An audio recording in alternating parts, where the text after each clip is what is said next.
ಈ ವಿಡಿಯೋಗಳನ್ನು ಯಾವುದನ್ನು ಮಾಡಬಾರದು ಎಂಬ ಒಂದು ಆದೇಶವನ್ನು ನ್ಯಾಯಾಲಯ ತಂದು ಅವರ ಬಾಯಿ ಮುಚ್ಚಿಸುವ ಕೆಲಸವನ್ನು ಮಾಡಿದ್ದಾರೆ.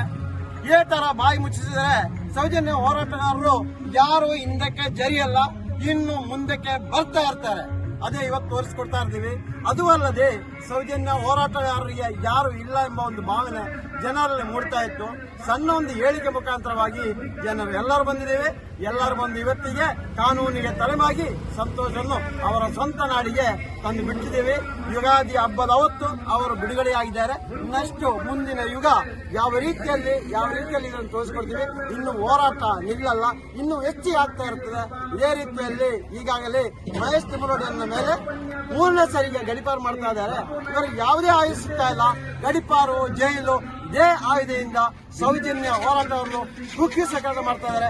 ಯಾವುದೇ ಕಾರಣಕ್ಕೂ ಕುಗ್ಗಲ್ಲ, ನೆಗೆದು ನಿಂತು ಹೋರಾಟ ಮಾಡ್ತೇವೆ ಅಂತ ಈ ಮೂಲಕ ನಾನು ಹೇಳಿಸ್ತಾ ಇದ್ದೀನಿ. ಅದೇ ರೀತಿಯಲ್ಲಿ ಸೌಜನ್ಯ ಸಂತೋಷ್ ಹೋರಾಟದಲ್ಲಿ ನಮ್ಮೊಂದಿಗೆ ಸಹಕರಿಸಿದ ಎಲ್ಲ ವಕೀಲ ವೃಂದಕ್ಕೂ ಹಾಗೂ ಕಾನೂನು ಸಲಹೆಯಾಗಿ ಮುಖಾಂತರ ಸಲಹೆ ಕೊಟ್ಟವರಿಗೂ ಹೋರಾಟಗಾರರಿಗೂ ಎಲ್ಲರಿಗೂ ಧನ್ಯವಾದಗಳನ್ನು ಈ ಮೂಲಕ ಹೇಳ್ತಾ ಇದ್ದೀನಿ.